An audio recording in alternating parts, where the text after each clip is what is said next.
mga boss. This is Kim of KMJL Surplus Trading. And tonight mga boss, yung bagong unit na i-share and i-feature ko sa inyo is DA17B Tiptronic 4x2 power window non-power mirror. So, tapusin nyo po yung video mga boss para malaman nyo po yung kabuuan details and price ng ating unit. And sa mga bago pa lang po sa ating YouTube channel, please like, subscribe, and click the notification bell para lagi po kayong updated sa ating mga panibagong video upload. And bago ko po umpisahan yung video mga boss, nais ko lang po kayong pasalamatan sa patuloy niyong pagsusuporta and pagtitiwala sa KMJL Surplus Trading. So ayan mga boss, yung unit natin is DA17V Automatic 4x2 Tiptronic Power Window but non-power mirror. Ayan, so RO6A engine po siya, non-turbo, straight seats, power window only. So isa-isahin natin mga boss. DA17 po siya. So, ito po yung headlight ng DA17. Kung mapapansin nyo mga boss, ibang-iba talaga siya sa DA64V. So, si DA64V naman is yung kanyang, meron po siyang fender light dito. Unlike sa ating DA17V, wala na po siyang fender light na design dahil po, meron na po siyang dito eh. So, dito po, pag nasa likod tayo or nasa gilid, may kita na po dito umiilaw yung kanyang signal light or hazard light. And syempre dahil hindi po siya wagon, DA17 po siya, DA17V po siya, so automatically mga boss, hindi po 3 layers yung kanyang headlight. So ito po yung headlight ng ating mga base model or base ng DA17V. DA17V na straight matic, mapa-captain seat pa yan kahit semi-wagon, basta hindi po siya wagon. Ganito po yung kanyang headlight ng mga DA17V. Yan. So una-una mga boss, hindi talaga halos nawawala yung mga additional natin na wrap around 3M tint. So yung ating settings po or setup ng ating mga tint is magic tint po yung nasa harap natin sa windshield dahil po mas malinaw po siya sa gabi. And then yung ating driver side and passenger side sa harap is medium tint, super black, and medium black. So bakit po ba dito lang sa back glass and dito sa harap ng driver side and passenger side yung medium, and samantalang dito sa ating sliding door window and quarter glass na tint is super black? So ito po sa likod mga boss, vision po to ng ating center mirror. So kailangan medyo malinaw po itong dito lalo't gabi para nakikita natin yung sumusunod sa atin sa likod. So dito sa dalawa naman, sa sliding door and sa quarter glass, hindi na po siya kailangan i-medium black dahil wala naman po siyang vision ng driver. So sila pong dalawa, actually apat, left and right, sila po yung nagbibigay ng dilim sa loob para mas hindi tayo makita sa loob kahit araw. Ayan. So dito naman kailangan talaga, pinaka-importante mga boss, medium lang to dito dahil vision po ito ng ating center mirror. And yung pinaka light sa kanila is etong harap, which is magic tint. So kailangan mga boss, ito yung pinaka mas malinaw or light yung vision natin dahil dito po tayo nakakita pag mag-drive. So ngayon mga boss, bakit siya lang po yung magic tint? Dahil po si magic tint kahit po mas lighter or mas lighter yung kanyang shading, pero once magic tint mga boss, hindi pa rin tayo nakikita sa loob. So ganun po yun. Yan. So meron siyang Japan original na rain visor. Meron din po si sir ina-add na roof carrier. So actually mga boss, yung request sana ni sir is yung Japan surplus na roof carrier, yung buo from front hanggang sa likod, buo siya. Kaso nahihirapan tayong maghanap ng Japan surplus. Kung meron, medyo pricey. And then hindi na kumpleto yung bracket kasi nga galing pa siya ng Japan. So kailangan pa natin mag-fabricate ng Japan yung bracket ng carrier. So ayun, sinabi ko kay sir na negative tayo as of now. So meron tayong second option which is itong brand new na roof carrier. So ganito po itsura ng ating roof carrier mga boss. Ayan, brand new po yan mga boss. Kasama po yan sa ating mga add-ons. Nasa checklist din po natin yan na binibigay tuwing nag-i-inquire kayo. So wala sila masyadong mga pina-add sa labas. Wala ding brand new rims and tires. So kung ano po yung nakabit sa atin na mga rims from Japan, ganyan na ganyan din po yung ilalagay natin sa ating mga basic finish. So wag po kayong mag-alala mga boss kung halimbawa wala pa po kayong budget na magpa-add ng mga brand new rims and tires or Japan rims and tires. Kasi nga, sa sobrang dami namin mga stylist dito na naiiwan ng mga buyer, hindi na kinukuha tuwing nagpapa-add sila ng mga brand new rims and tires, iniiwan na nila to. So, tuwing meron kaming nire-release na basic finish or kahit loaded na hindi nagpa-add ng mga brand new rims and tires, pinipilian talaga natin ito ng mga makakapal. Lalo na ito mga boss kasi gagamitin nila sir, yung owner nito, gagamitin nila. Shoutout sa iyo sir, Henry Villapuerte, OFW po sila. And bukas po yung dating nila dito sa Pilipinas, direkta sila dito sa shop. And then dediretso sila sa kanilang bahay. Taga dito lang din sila sa Davao City. And they are planning to babiyahe sila papuntang Cebu, Bohol. So magtutour sila doon from Davao City, babiyahe sila Cebu, Bohol. So ayun, ito yung gagamitin nila, unang-unang unit na ibabiyahin nila from Davao City to Cebu, Bohol. Ayan. So, di ko lang alam mga boss kung sila na yung magpapalit talaga ng tires o papalitan ba nila or after na ng biyahe nila. Kaya sinisigurado talaga namin na makapal yung tires nila. And, syempre, pati yung ating spare tire sa likod, sinecheck din natin yan kung makapal pa ba or hindi. Kung halimbawa naman manipis na, pinapalitan lang natin yan mga boss. Napakarami nating mga Japan na rims and tires na steel rims dito sa likod. So ayun. Ayan, interior tayo mga boss. Ito yung power window niya. Ayan, so harap lang po yung power window niya since straight seat naman yung unit natin. So kapag ka semi-wagon mga boss, mapa-turbo or non-turbo, pag DA17 na captain seat, mapa non-turbo or non-turbo, automatically mga boss, kasama na po yung power window sa likod. So since straight seats po ito mga boss, matic na yan, harap lang po yung power window. So kapag ka merong power window mga boss, syempre kasama na tong ating compartment sa taas. So meron tayong ibang mga buyer dito or kliyente na ayaw talaga sana nila ng power window. Di ko lang alam bakit ayaw nila, but wala silang choice kasi yung hinahabol nila pag power window is etong ating compartment sa taas. So yung mga unit galing Japan mga boss, basta power window, ganito talaga yung kanilang compartment. Kung non-power window naman, wala siyang compartment dito sa taas.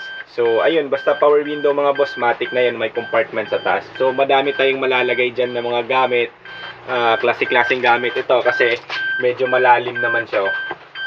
Ayan. So wala silang pina-add na upholstery, mapa-box seat, upholstery seats, and ceiling kasi gusto nila sir, stock lang talaga yung interior nila. So even the mating mga boss, stock pa rin. So kapag ka wala tayong pinapa-add na mga matings, kung meron tayong mga bakanting mating naman, binibigay natin kasi hindi naman lahat ng mga unit from Japan kumpleto pagdating dito sa Pilipinas. So sakto meron tayong extrang mating, so sinama na natin ito. So rubberized po yan mga boss. Pagka sa mga wagon units naman, yun po yung fabric. Mas maganda tingnan pag fabric, mas social but mahirap linisan. Lalo na kung halimbawa natapunan ng mga any liquid na kinakain natin, iniinom, mahirap talaga, kailangan labhan. Samantalang ito, hugasan lang, dire-diretso na yan.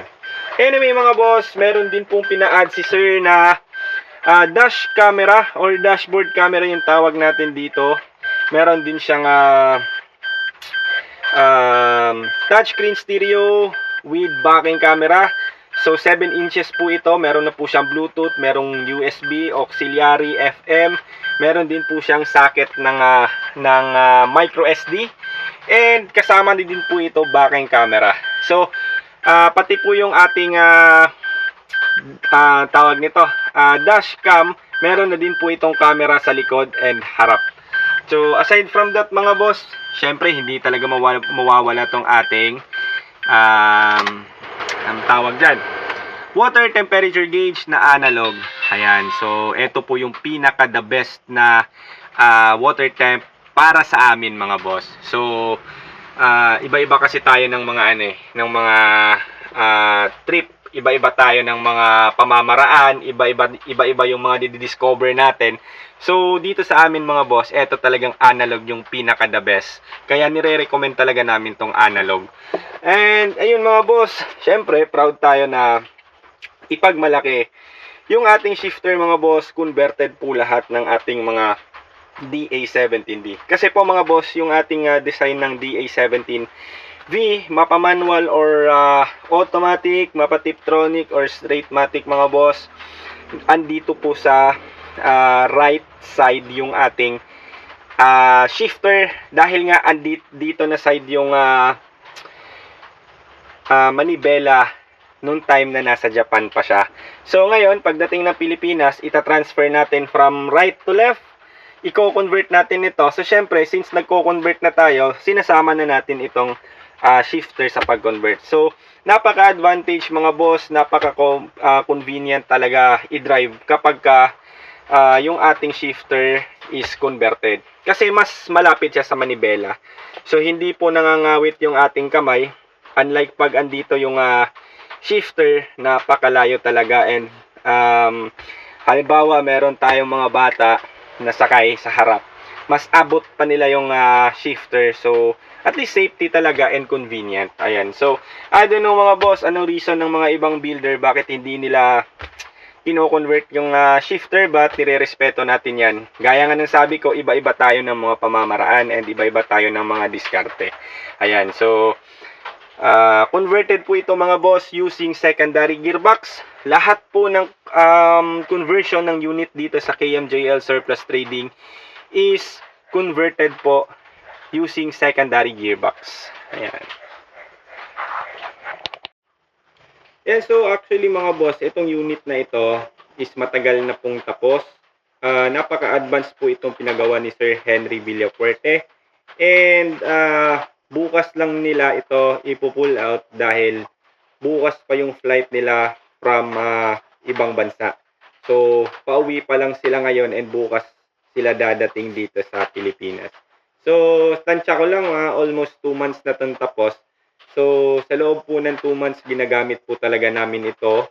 Syempre importante yon, road test na din, and para may mga ma-observe pa tayo kung sakali meron pang mga kinakailangang gawin sa unit na mga nakaligtaan.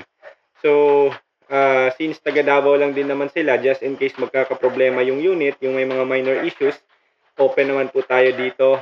Kahit araw-arawin po nilang pagpunta dito. If ever may concern sila, wala pong problema. So isa din po yun sa pinaka-advantage pagka ganon sa ating after sales. Ayan. So ayun mga boss, syempre sinigurado talaga natin tong unit na ito dahil nga ibabiyahe ito nila sir ng Cebu and Bohol. Siguro bibisita sila sa mga relatives nila doon kasi kakarating nga lang nila dito sa Pilipinas. So meron tayong ginawang heavy PMS dito, checkings. So heavy PMS po, change oil, cleaning ng AGS, cleaning ng throttle body, intake manifold, lahat-lahat na po mga boss, mga sensors, tawag nito, yung pang-ilalim, under chassis, brake pads, brake shoe, ball joints, stabilizer link, tie rod end, lahat-lahat po ng mga kinakailangan palitan mga boss, pinapalitan po natin bago natin i-release. So ayun nga, just in case magkakaproblema or magkaka-concerns sila regarding sa unit, wala pong problema kasi open naman po tayo dito para sa ating mga after sales. Ayan, so i-manage lang pa rin natin yung ating mga expectation sa unit mga boss. Kasi surplus unit po ito, lahat naman po ginagawa natin. So just in case makakaproblema, hindi naman po kayo pababayaan. And ayun nga, kailangan talaga i-manage natin yung ating expectation. Even the brand new units mga boss, minsan may nagkaka-factory defect po yan.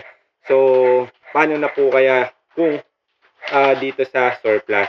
So, yung pinaka-importante lang po talaga dyan is after sales. Hindi po kayo tatalikuran pagkatapos po ng transaction. Ayan. So, meron naman po mga ibang mga boss na medyo hindi nakakaintindi. Hindi nila nakokontrol yung kanilang mga feelings. Tawag nito. After the day na, or after a week po mga boss na nirelease yung unit, halimbawa nagkakaroon ng konting problema like may tumutulo na tubig, meron pong humihina bigla yung aircon, nagagalit sila bigla dahil yung mga expression nila mga boss na, Sir Kim, ano ba tong unit namin? Sirain, ganito, ganyan, ganyan. So, ayan po yung mga ina-example ko sa inyo mga boss. Just in case magkakaproblema po kayo sa unit natin, huwag po kayong mag-alala dahil hindi naman po kayo tatalikuran. Especially pag taga dito kayo, kahit na hindi na po kayo tumawag, rumekta na lang po kayo dito sa shop para gawin natin kung ano yung concerns. So, part of warranty yan mga boss, part ng ating mga after sales. So, just in case naman mga boss, Luzon buyer kayo, so question natin, boss, Sir Kim, paano po kung taga Luzon pag na-deliver nyo yung unit dito or pag na-ship after 2 months, after 2 weeks, after 1 month, nagkakaproblema yung unit. So, sa case naman na ganyan mga boss, halimbawa, taga Luzon ka, okay, pagpalagay natin, Quezon City, Bacoor, nagka-problema kayo, meron naman po tayong mga tropa dyan, lalo na sa Bacoor, pwede natin ipasa dyan. Depende na lang kung yung naging problema po mga boss is human error. So pag sinabi natin human error, kapabayaan or kahit na hindi siya kapabayaan ng owner but hindi po nila napansin na problema na pala but ginagamit pa rin. So meron namang iba mga boss, meron namang iba yung mga katiting na concerns nila, sinasabi nila, boss, kailan yung next biyahe nyo? Aantayin ko na lang, nagagamit pa naman yung unit, hindi naman siya nakaka-apekto sa problema. So, sinasama natin yan sa ating itinerary tuwing bumabiyahe tayo ng Luzon. So, from Visayas to Luzon mga boss, even Mindanao, basta madadaanan namin during sa biyahe papuntang Luzon, dadaanan natin yan. So, meron na din po tayong mga nadaanan before like sa Pampanga, kay Sir Mickey De Castro, nagka-problema yung unit niya. Yung susi daw ng power lock hindi gumagana. Mga ganyong mga bagay mga boss, pwede natin yung daanan. Pag-usapan na lang natin, 'di ba? So ayun mga boss, regarding sa ating mga after sales and warranty, wag po kayong mag-alala dahil hindi naman po kayo pababayaan namin dito sa KMJL Surplus Trading. So, presyo tayo agad mga boss. Yung hinabot po ng presyo ng unit na ito, yung kabuang package po is 285,000 pesos. 285,000 pesos. Yes po, 285,000 DA17V. Automatic 4x2 Tiptronic R6A engine, non-turbo, power mirror but not power. Power window but not power mirror. So 285,000 lang po 'yan, kasama na po yung mga accessories na nabanggit natin like tint, touchscreen stereo, dashcam, water temp, and roof carrier. And di ko lang alam kung meron pa bang hindi nabanggit. So ayun mga boss, 285,000 pesos. So sa mga nagbabalak pong kumuha ng unit dito sa atin mga boss, huwag nyo na pong patagalin dahil po malapit na po yung December. Siksikan po yung order pagdating ng November to December. So message na lang po kayo mga boss sa ating official Facebook page na KMJL Surplus Trading. And pwede din po kayo rumekta sa aking personal account, yung nakikita nyo sa screen, Kim Luis Busalia, and also to my partner na si Kitty Cat G. So, mamili na lang po kayo dyan mga boss. And then, there are times din na matagal kami makapag-reply, especially sa page. Bump nyo na lang mga boss yung message nyo para po bumalik po sa taas. Kasi sa sobrang daming inquiries, hindi na po namin maisa-isa na ma-replyan kayong lahat. So, ayun mga boss, maraming salamat po sa patuloy nyong pagtitiwala and pagsusuporta sa KMJL Surplus Trading. And see you po sa ating next vlog.